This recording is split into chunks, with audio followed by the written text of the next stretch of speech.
Göbekli Tepe means Potbelly Hill.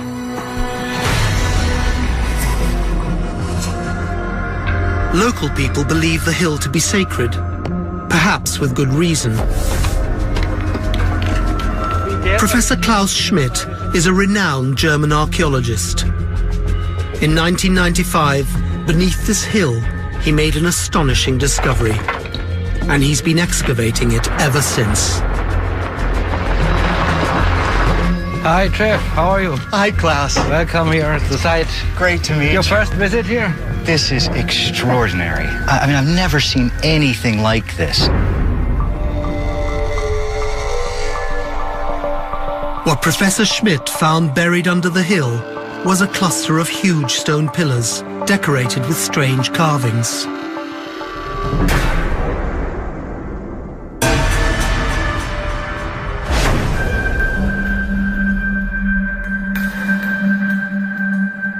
He knew he'd only uncovered a small part of the site. To find out how big it was, Professor Schmidt commissioned a survey with ground-penetrating radar. The survey covered close to 90,000 square meters, nearly as big as 20 football fields. The radar transmits radio waves into the soil, which bounce back when they hit a buried object. The variations in the reflected signal produce an image of what's underground. This enables Professor Schmidt to roughly establish the overall size of the site. How big is a site? 300 by 300 meters. 300 by 300. It's massive. With extreme care and patience, Professor Schmidt and his team have so far excavated 4 huge stone circles. Each one is surrounded by a high stone wall, broken at intervals by large T-shaped pillars. In the middle are 2 massive monoliths, up to 5.5 meters tall. These enclosures don't look like anything in existence today. What could they be used for? How do we know nobody lived here? It's clearly not for daily life. Professor Schmidt has worked extensively on other prehistoric sites in Turkey and is very familiar with the kind of dwellings Stone Age people built. He believes Göbekli Tepe looks nothing like them. Perhaps the key to understanding this place lies in the impressive carvings on the pillars. There you see a masterpiece of craftsmanship and high relief. Most probably a leopard. Is that all one block? It's one block made from one stone. Very well done work, very naturalistic. We can see the ribs are clearly depicted on this animal. The nose, the muscles, the teeth, and an aggressive habit. The craftsmanship is amazing. I mean, it looks like it could have been done yesterday. Yeah. So what is the significance of the animals here at the site? As animals depicted in high relief seem to be more like guardians of the T-shapes. The T-shaped pillars reveal tantalizing clues to understanding Göbekli Tepe. The markings on them show that they're not just stone monoliths. They are stilized humans. These are stylized humans? Yeah. So seeing the T-shape being the human head seen in profile, the body here, and now the arm is coming down, and the hand is depicted here with its fingers, and a belt is shown below the hands. So he's got another one here. Yeah, that's the second hand here, a belt buckle here, and a loincloth hanging down, a fox skin. So they're sort of standing. Yes, it's standing this like way, this like with this. a loincloth.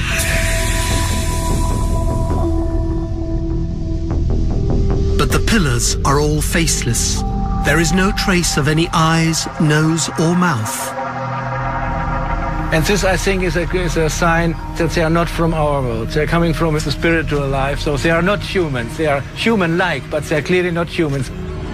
If they're not human, who or what do they represent? Are these people, or are they ancestors, or deities? Maybe they are the earliest gods depicted in mankind.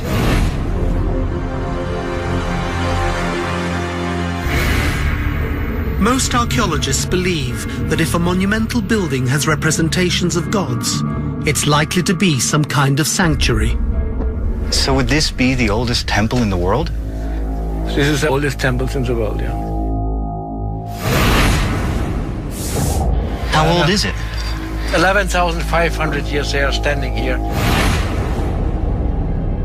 Göbekli Tepe is much more sophisticated than Stonehenge, and yet it's 6,000 years older.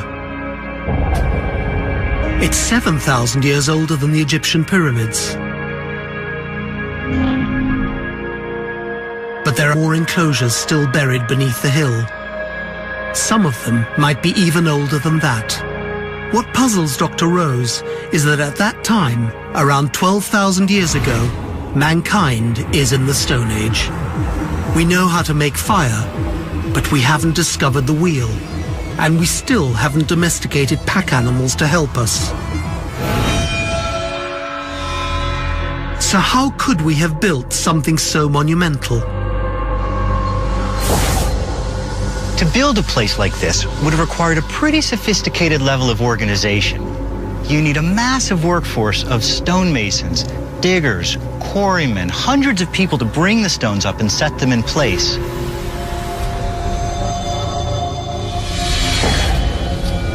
So who are these Stone Age people who can build such a place before we've even discovered how to make a clay pot? What will the oldest temple in the world reveal about our distant past?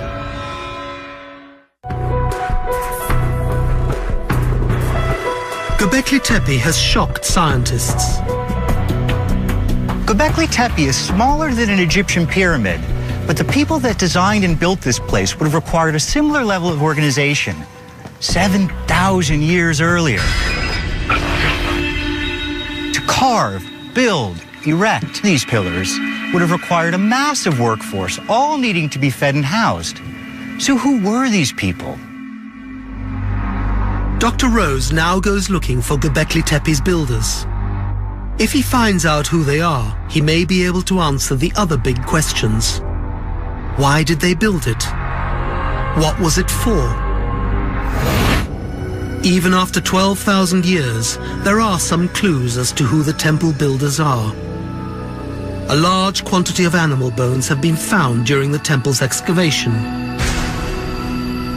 Dr. Rose wants to know what they might reveal about Göbekli Tepe's builders.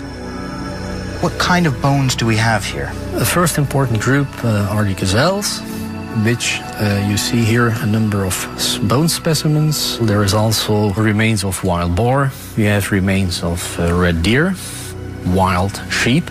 Most of them represent bones from meaty parts. So we are looking at consumption refuse. All of this is wild. All the remains pertain to wild animals. There's no sign of domestic herbivore. So then what does this tell us about the people at Göbekli Tepe? It implies that we are still dealing with hunter-gatherers at Göbekli Tepe, and that we are dealing with a pre-agricultural society. This evidence is of immense importance, because for a long time, the theory was that people could only build something like Göbekli Tepe once they were living in large agricultural communities, like the Egyptians thousands of years later. Farming provides a surplus, so people don't have to look for food every day. They settle down and have the time and resources to develop religious ideas, build temples, and feed the builders. That's the theory. But the ancient bones at Göbekli Tepe tell a different story. The temple builders were not farmers. They were still hunter-gatherers. Traditionally, that means semi-nomadic people living in small mobile bands, traveling light, following the seasons, going where the food is. But in the Fertile Crescent, hunter-gatherers had started to settle at least 1,000 years before Göbekli Tepe was built. And it wasn't due to farming. They just reached a point when they realized that it was of greater benefit to develop and pass on knowledge in a large settled group than in a small nomadic one. This is the site of Jaffa Lakhmet. It's exactly the same date as Göbekli Tepe, the early period of Göbekli Tepe. So about 12,000 years ago. 12,000 years ago, yeah. And it's a small village of clustered houses, as you can see. But in the center, there's this extraordinary building, which is much larger. You can see that it's got all these internal walls, but there's no internal doors. So nobody lived in this structure? No, this is the communal storage facility for the whole village. Communal storage means that these early settlements are now harvesting and storing wild grains and sharing them amongst the community. With a store of food, people now do have the time to plan and build a monumental temple. Göbekli Tepe sits up on a hill with no immediate access to water. People have to carry their food and drink up there, which means they can't stay in the temple for very long. Would have built Göbekli Tepe, but they were Stone Age people. And the temple shows a level of engineering skill no one thought possible until thousands of years later. Dr. Rose is puzzled. So how did these people, who had not yet discovered agriculture, how did they plan, organize, and build something like this? It's like discovering that a 3-year-old child's made the Empire State Building out of toy bricks. How'd they do it?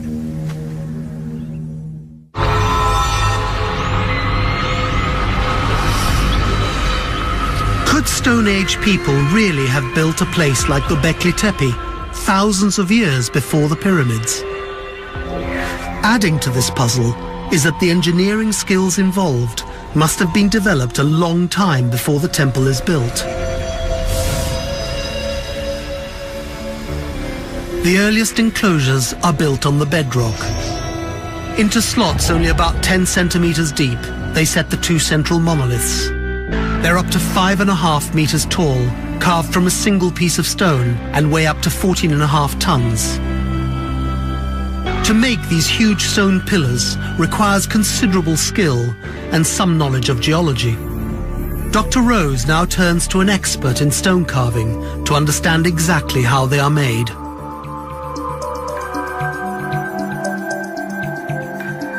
Dave Chapman has spent years studying and replicating the way prehistoric people worked with stone. So all of this that we see here on this rocky landscape is part of the quarry that was used to make the monoliths? It would appear so. So this is one of the monoliths? Yeah, this is one of the monoliths. This is fantastic. This is about 7 meters long, so we'd think this is one of the early ones, probably about 12,000 years old. Using hard granite picks, the Stone Age masons roughly carve out the monolith while it is still on the ground. And then they're likely to be using levers, so they may well have had a fulcrum at the front, and then the levers go over the fulcrum. So they're just prying this giant thing up? Yeah. I think you can see evidence for this in the fact they've actually broken the stone in lifting it. This crack here? Yeah. Once they've got it pried up, yeah. How in the world did they get it to the top of that hill? Basically, it's like rowing on land. The levers go in, and instead of sitting inside the boat, people stand outside. You push down on the lever and then pull back on the lever, and it goes forward. How many people do you think it would have taken to do all this? I think a team of 50 men could comfortably cut this and move this across the landscape. Around the monoliths, they then build a wall of stones and mortar nearly 2 meters tall. Set into the wall are smaller T-shaped pillars between 3 and 5 meters high and weighing up to 10 tons. Dr. Rose wants to know how long it might have taken Göbekli's builders to make an enclosure. So Dave Chapman begins by making a replica of one of the temple's carvings on a slab of local limestone using the same Stone Age tools. We're going to use stone picks and stone blades for picking, carving and engraving. These are tools that we're making ourselves. We just take a flake off like that. So you're sharpening it that way? It gives us a very sharp, fierce cutting edge.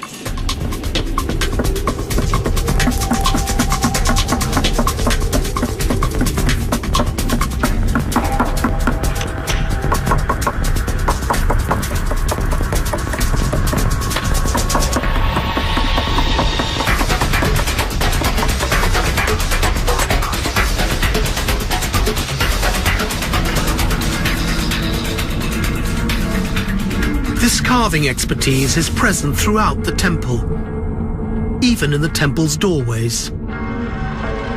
This strange object, it's a porthole stone, and we expect that it was an entrance in a vertical position there in this wall. The portal is the entrance to the enclosure. It weighs several tons and was carved from a single piece of stone. Earlier, you had mentioned, ideas about the netherworld and sort of going down in and being reborn. So it looks like the entrance to the netherworld.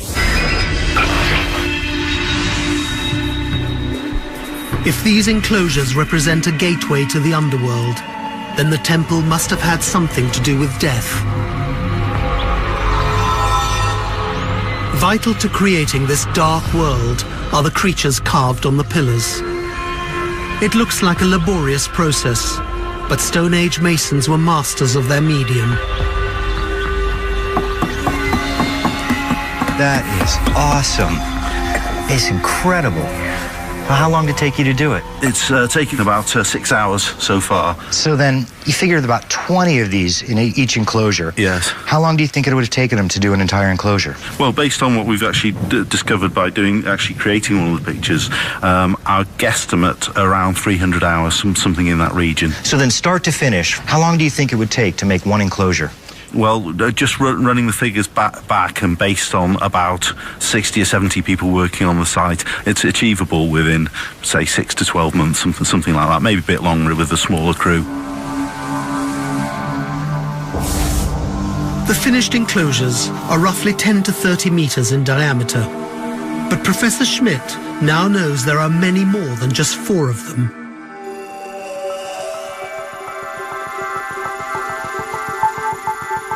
A map generated from the ground-penetrating radar survey shows the excavated areas in color with the monoliths in red. It reveals there are at least another 16 circular structures buried beneath the hill. That's a lot of stonework. But the scan reveals something even more surprising. In blue here is a phase we couldn't date for a long time, but it looks like these structures most probably are the oldest one. So we expect 2,000, 3,000 years more, so we're coming to the 12th, 13th millennium BC. That's the end of the last ice age. Yes, we are just at the end of the last ice age. That would imply that the structures that lie buried under this corner of the hill were built 14 to 15,000 years ago. That's nearly 5,000 years before people here began farming. The critical event, which in theory made religion and temple building possible and set us on a fast track towards the stars. What I'd like to know is, why did these people undertake such an extraordinarily big and difficult task in the first place? What's it all for?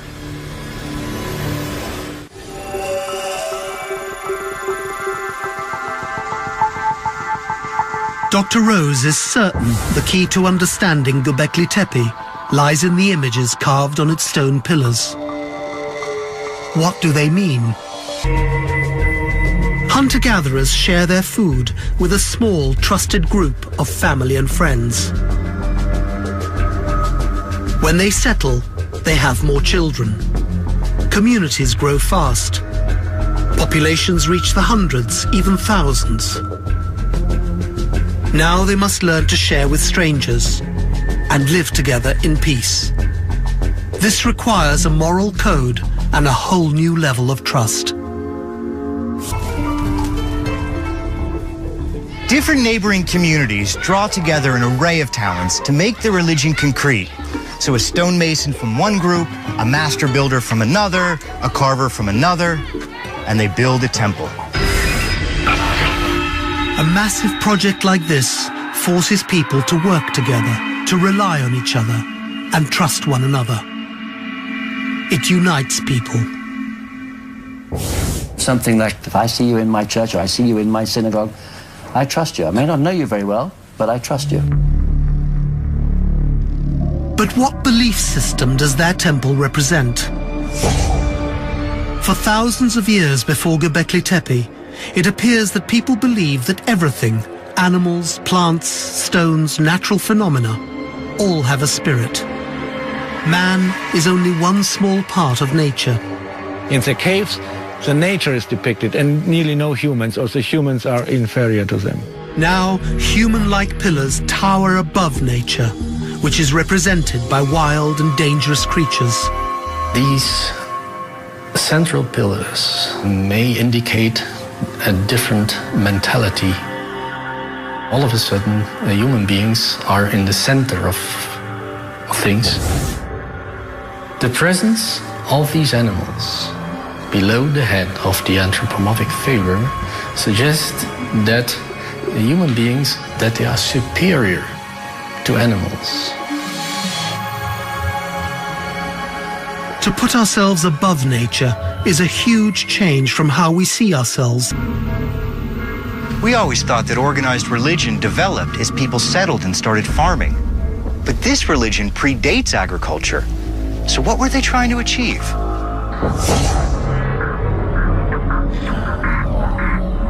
The new religion gives humans an enormous psychological advantage. It places us above the animals and above nature. It's probably that mental leap forward which is needed to start domesticate animals and plants. It's now clear to Dr. Rose that Göbekli Tepe represents a dramatic turning point in our development. Its pillars and carvings depict the new way we see ourselves in nature.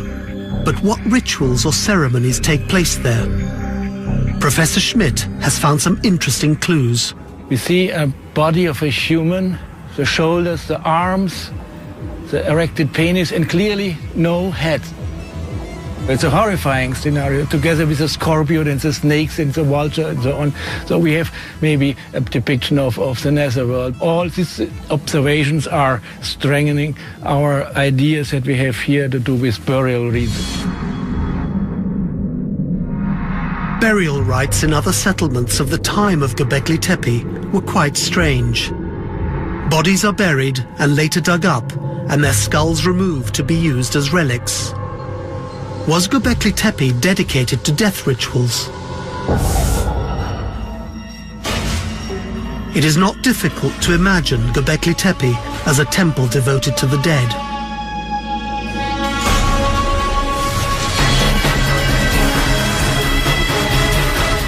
A portal leading into a flickering netherworld, where the skulls of the deceased are separated from their bodies, and bizarre rituals performed beneath imposing monoliths proclaiming man's mastery over the wild beasts.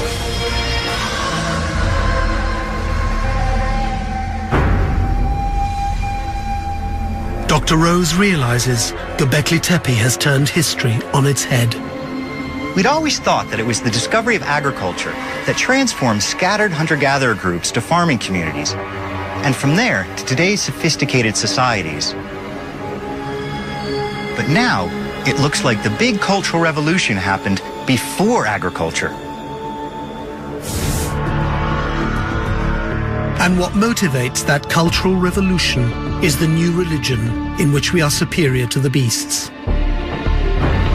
We build the temple to unite us in the new faith, and this effort pushes us to take that giant evolutionary step into farming. Göbekli Tepe suggests that it was the urge to worship that sparked civilization.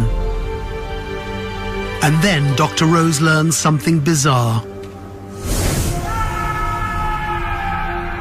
After the huge effort to build this extraordinary place, the people who use it then bury it. Why?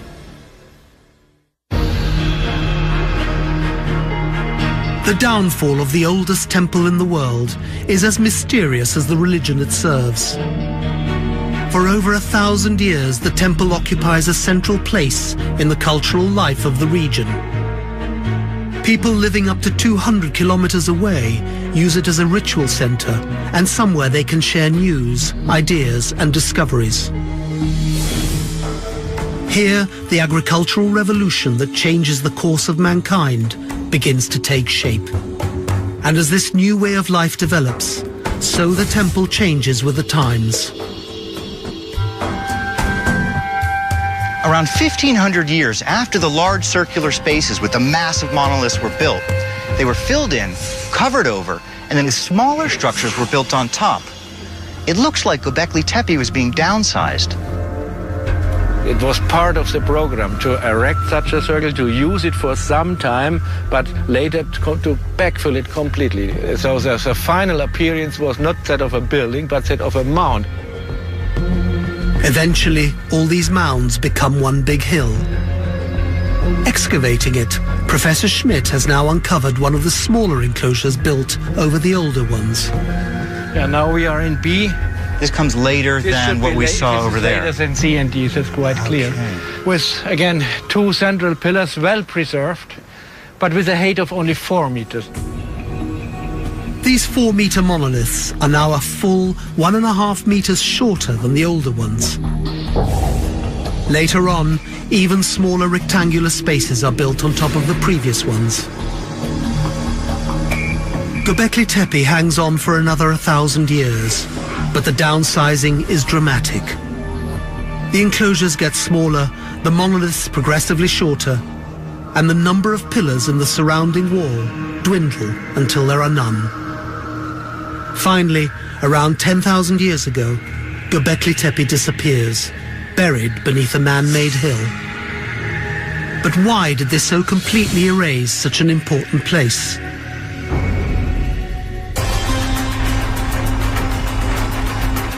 To find out, Dr. Rose drives over 30 kilometers from Göbekli Tepe to investigate another settlement of that time. When the Euphrates River was dammed in 1990, over 800 square kilometers were flooded. Beneath these deep waters lies one of the possible reasons for the downfall of Göbekli Tepe.